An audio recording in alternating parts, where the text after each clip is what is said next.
Well, hello neighbors, it's John, and I'd like to review two out of the Glenlivet lineup. The 15-year-old aged in French oak and the 18-year-old ex-bourbon, and there's some sherry cask. Tell you my thoughts about these two in the Glenlivet line when we come back.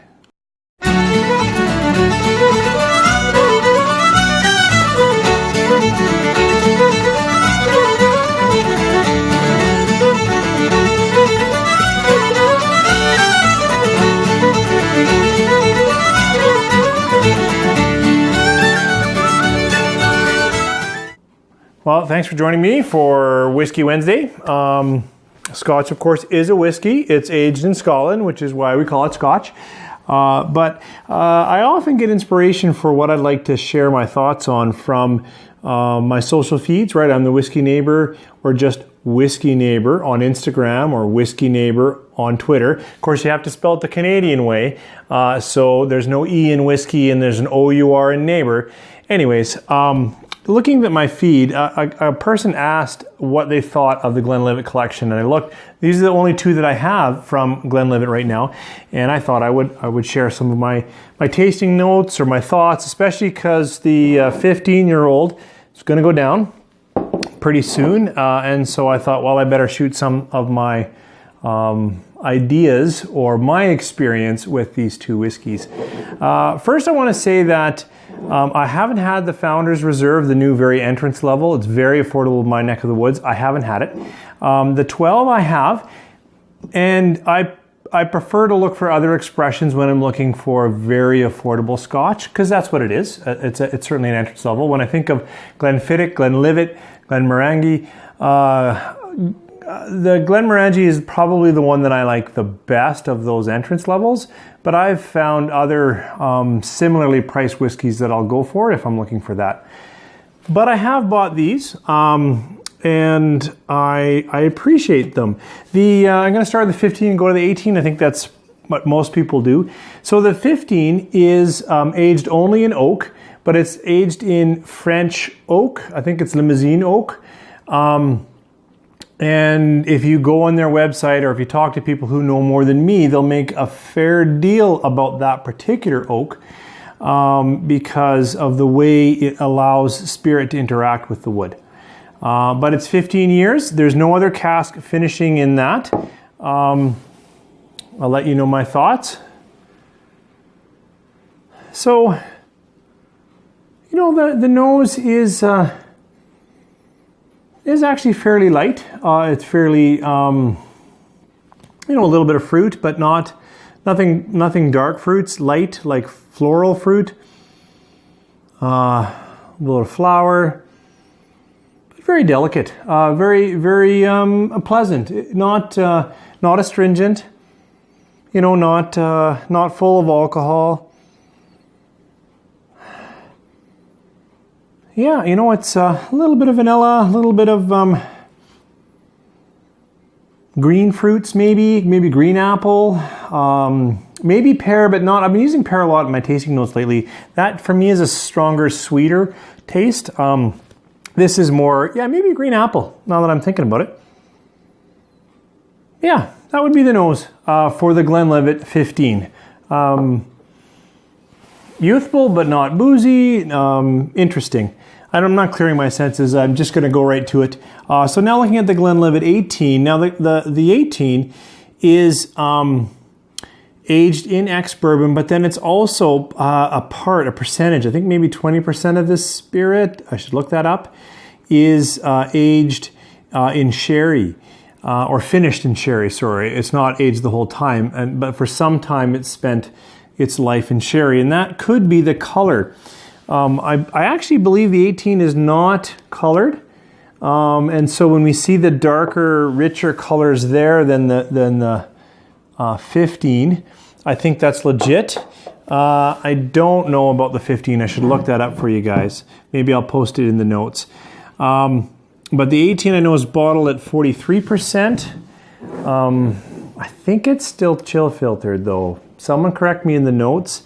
This is bottled at 40, and I know their 12 and their 15 is chill filtered for sure, and I think it's colored. But I think when they get to the 18, they don't color it. I'm just not sure about chill filtering. And you'd expect this, right? This is a more engaging nose. This still has those sweet light notes, but now it adds that depth of bouquet that you're getting from whiskey that has been cask finished in something else, like sherry, because now you can get some of those deeper, darker fruits, a little bit of cherry. Yeah, it's, you know, it's richer, more engaging, feels a little richer, like a little creamier in the nose than the 15. But the 15 is spriteful, nice, nothing that puts you off. All right, give it a taste.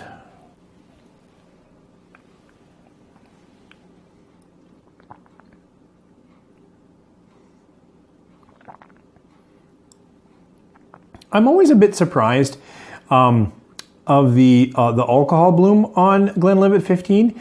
I would think to have that little bit of alcohol floral note, it would be a younger spirit, because 15 years is a significant time now.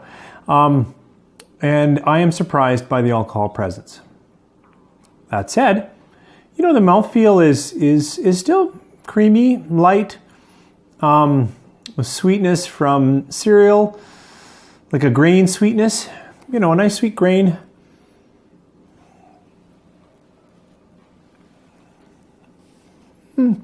Actually, on second sip, you know, the vanillas come out a little bit, and some of that little bit of caramel, a little bit of toasted sugar, not a lot. But it continues mostly from the nose, except for that bloom of alcohol. And there's some spice in there. Not a lot. I wouldn't call this spicy, but you know, there's my mouth picked up and it's alive. As I talk, I find the finish surprisingly oaky and woody. You know, for a 15, it's nice. You know, well put together. Nothing surprising in that Scotch.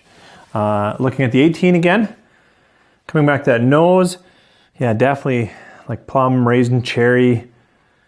You know, all those fruits. It's not a bomb. I recently tried GlenDronach, a whole bottle for the first time. That's got that huge sherry wine influence.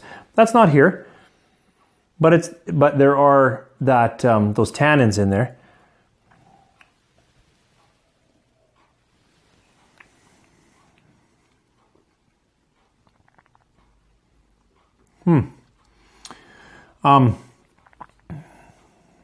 The flavor is actually spicier. I find it's a little more alive on my tongue. It also has some of those sweet, little more toffee, a little more sugar, but not candy sugar, just a little bit sweeter. Definitely spicier. Finish seems not as oaky.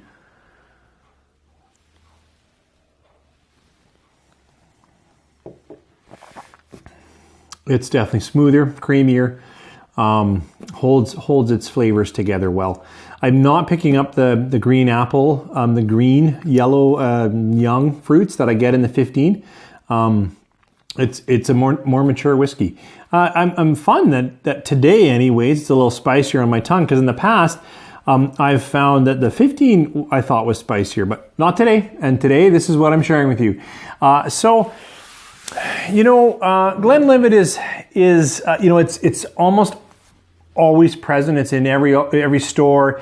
They produce such volume that they can offer almost always offer a discount or something like that. And so I think people tend to overlook it, right? Because we're all going for, just like when we pick up our beer, we're often looking at craft beer. It's fantastic, right? Now I know myself, I'm looking at, you know, unique expression or micro distillery or right, because I always want to chase something that maybe no one's tried, and I can share those thoughts. And lots of people have tried the Glenlivet, but it's good Scotch.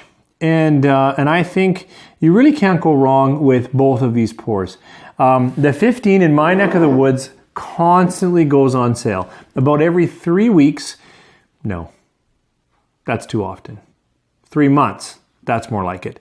And so I pretty much always have a bottle on the shelf. Not because it's my favorite Scotch in any way, but I like putting it in a tasting because so many Scotches that I pick up now are finished in unique caskings, or there's some cool story, or they're peated. I love a lot of peated. And for me to have a simple, unpeated, just in oak cask, I like to have this in the mix.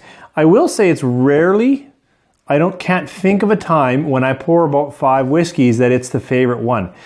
But it's never the worst. It's never the one that they reject. And I like it because of what it represents. The 15-year-old, for me, not on sale, is maybe. But on sale, this is a great buy. It's a great bottle. So look for it, and I think it deserves a place in your collection. It's a 3.5 star. The Glenlivet 18, not the most complicated 18, and I didn't share it because I didn't want you to fix on it. There's a little bit of a alcohol bloom in that too, which I'm very surprised considering that it's an 18. Usually my 18s, they seem to have ridden that out just a little better than this one. Having said that, I like the additional sherry notes. I never used to be a sherry guy, but it does make a more complete, or there are more things to be looking for in tasting. But even if there wasn't, it does feel better in the mouth. It's creamier. It finishes a little less oaky, which is nice. Some people don't like the bite that you get in Scotch, so I definitely give it a 4 stars for sure. There's been nights when I've felt it's a 4.5 star whiskey. So, maybe 4.5, 4 stars for the 18. I think it's a really good bottle if you can get it. It also goes on sale, but it's always in my neck of the woods. Something that, like these probably were bought at the same time. And you can see that I'll go to the 15, even if I like the 18 more, because I pour that more for a special occasion. And the 15, I feel is good for just sharing with friends or putting in a tasting. Absolutely. Those are my thoughts. 3.5, 4.5, but I would consider either one. Don't be put off because they are marketed so well and they're so available. I think these are good Scotches and not terribly complex, not terribly unique, but they're good. Thanks for joining me. I'm John. I'm the Whiskey Neighbor. You can check me out on social media. Please subscribe if you haven't, or share with a friend. I'd love to build a viewer base. I'd love to get brand ambassadors to start thinking, hey, maybe we should get this guy to look at a whiskey. Anyways, thanks for dropping in. Have a great Whiskey Wednesday.